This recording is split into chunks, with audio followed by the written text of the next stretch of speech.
Hello ji, welcome to another video. ये video मैंने 2022 से निकाली है अपने गैलरी से, जब मैं अपनी फैमिली के साथ जम्मू कश्मीर ट्रिप में गया था, जिसमें हमने वैष्णो देवी माता के भी दर्शन किए थे। वैष्णो देवी माता के दर्शन मैं कैप्चर नहीं कर पाया, बट ट्रिप के कुछ कुछ मोमेंट्स हैं मेरे साथ जो मैं आपके साथ शेयर कर रहा हूँ। वीडियो ये देहरादून से स्टार्ट नहीं कर पाया था मैं, ये स्टार्ट हुई है पठानकोट से, और सेम डे में हम वैष्णो देवी पहुंच गए थे कटरा। फिर नेक्स्ट डे हम वैष्णो देवी से अब निकले हैं कश्मीर के लिए। हाईवेज़ बहुत ही अच्छे हैं, वहाँ के रोड्स बहुत ही अच्छी हैं। बस वहाँ पे एक चीज़ की दिक्कत थी 2022 में, वो थी वहाँ के ट्रकर्स की। वहाँ ट्रक्स बहुत चलते हैं और बहुत ही ज़्यादा चलते हैं।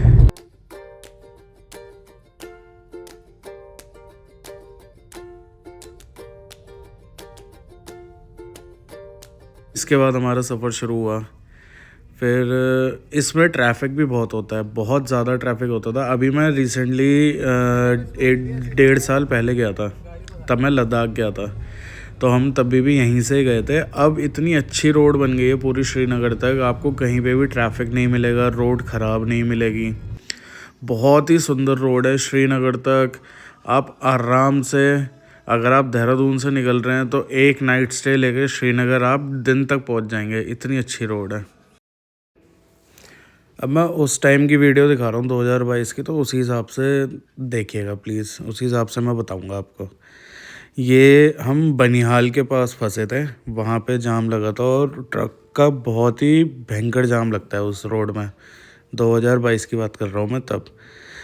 और यहाँ से बनिहाल मुश्किल से 2 या 3 घंटे का रास्ता है, बट हमें लगे थे 6 से 7 घंटे। हम बहुत ही बुरे फंसे थे जाम में, और इधर सिग्नल की भी प्रॉब्लम थी, यहाँ पे सिग्नल्स भी नहीं थे। फिर हम रात को काफ़ी लेट पहुँचे, फिर हमने ये होटल लिया था। नेक्स्ट डे फिर हम निकले थे गुलमर्ग के लिए। गुलमर्ग बहुत ही सुंदर जगह है, और जैसे ही हम निकले हम हार्डली 5-6 किलोमीटर आगे पहुँचे और हमें इतनी भारी बर्फ़बारी वहाँ पे मिली है, इतनी हैवी स्नोफॉल थी, तो आगे रास्ते ही बंद कर दिया था गवर्नमेंट ने वहाँ के। तो हम गुलमर्ग नहीं पहुँच पाए थे, हम आधे तक से फिर हम वापस हो गए थे, और वहाँ पे गाड़ी भी स्किड होना शुरू हो गई थी। ये हम कुछ स्नोफॉल के मज़े ले रहे थे सब फैमिली एक साथ। फिर हम वहाँ से वापस हो गए और रात को हम आ गए डल झील में। ये वहाँ की लोकल मार्केट है, जो आप बोट में ही इसको एक्सप्लोर कर सकते हैं। बहुत ही सुंदर मार्केट है, बहुत ही अच्छी मार्केट है, और लोकल आइटम मिलेंगे आपको वहाँ पे, बहुत शॉल, कारपेट। वहाँ पे छोटी छोटी किराने की भी शॉप थी। फिर हमने इसी लेक में नाइट स्टे किया था। ये हम रात को खाना लेने आए थे अपना, लेक क्रॉस करके। फिर हम यहाँ से वापस गए। ये जो सामने टॉप में येलो येलो दिख रहा है वो ताज का होटल है वहाँ पे, और हमारा स्टे भी यहीं पे हाउस बोट में था। वहाँ का मैं आपको अंदर का थोड़ा सा अभी व्यू दिखाऊंगा। वो पूरा अखरोट की जो शेल होता है उससे ये वर्क होता है सारा। वहाँ पे जितने भी बेड हैं और ये जो भी आपको वुडन की चीज़ें दिख रही है, सब अखरोट के शेल से बनता है।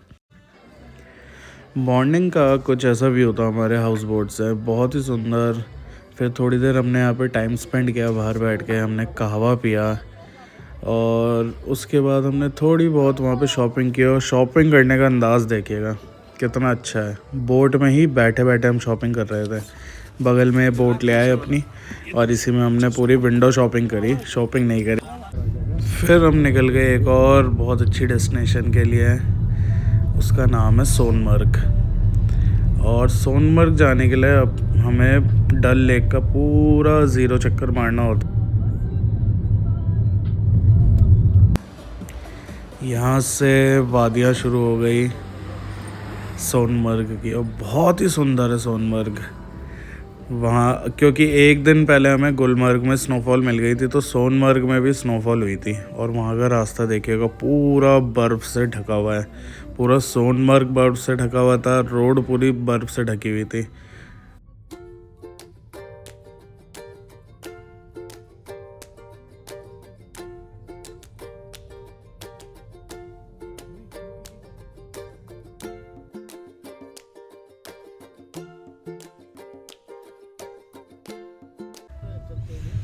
यहाँ पे ट्रक की मूवमेंट्स बहुत है क्योंकि यहाँ से कारगिल के लिए भी रास्ता जाता है।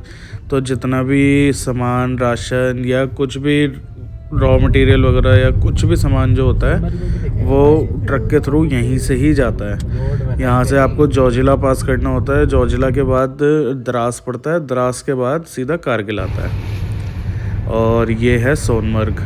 अभी तो मैं आपको इस साइड से दिखा रहा हूँ नदी के। अब हम थोड़ी देर में सोनमर्ग भी जाएंगे, फिर वहाँ का भी व्यू मैं आपको दिखाऊंगा।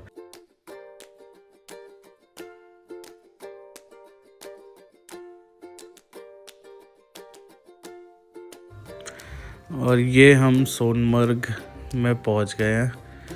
बहुत ही सुंदर था और पूरा सोनमर्ग इस समय ऑलमोस्ट खाली था क्योंकि इतनी बर्फ़बारी हो गई थी। यहाँ पे रास्ते बंद हो जाते हैं, थोड़ा बहुत खुला हुआ था टूरिस्ट के लिए और वहाँ के लोकल लोगों के लिए।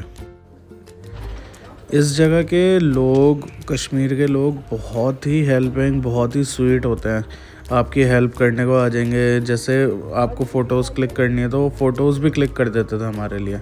जैसे यहाँ पे मेरे ब्रदर के लिए करी उसने। फिर हम निकल गए बहुत ही सुंदर जगह के लिए, पहलगाम के लिए। पहलगाम का रास्ता भी बहुत ही सुंदर है। कश्मीर अपने में ही बहुत सुंदर है। आप हर जगह जाएंगे, सब जगह की सीनरी अलग है और बहुत ही अच्छा है। बस एक छोटी सी दिक्कत ये है पूरी वीडियो में कि पूरी वीडियो पोर्ट्रेट में है, लैंडस्केप में इसलिए नहीं है क्योंकि उस टाइम पे मैं व्लॉगिंग वगैरह नहीं करता था, तो उस एंगल से मैंने नहीं लिया। मैंने सब इंस्टाग्राम वगैरह के लिए लिया था। इंस्टाग्राम में पोर्ट्रेट चल जाती हैं।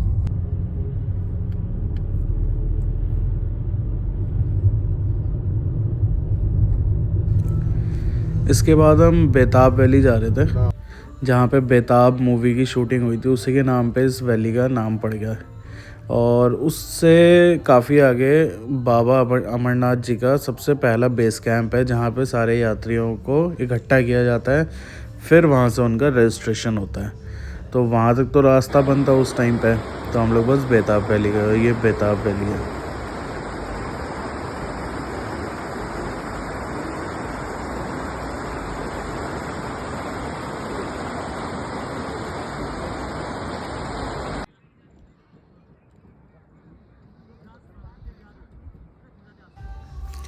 फिर हमने भी थोड़ा यहाँ के ग्रास लैंड्स वगैरह देखे, यहाँ के व्यूज़ लिए, थोड़ी फ़ोटोज़ खिंचवाई। फिर हम हॉर्स राइडिंग के लिए गए।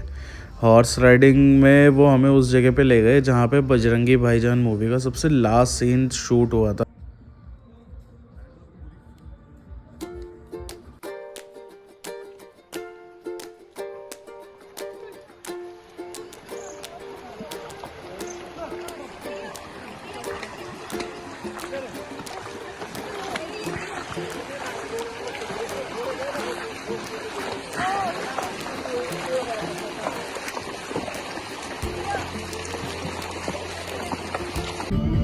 फिर हमने नाइट स्टे करा और पहलगाम से हम सुबह सुबह निकल गए थे वापस जलंधर। हमारा अगला स्टे था।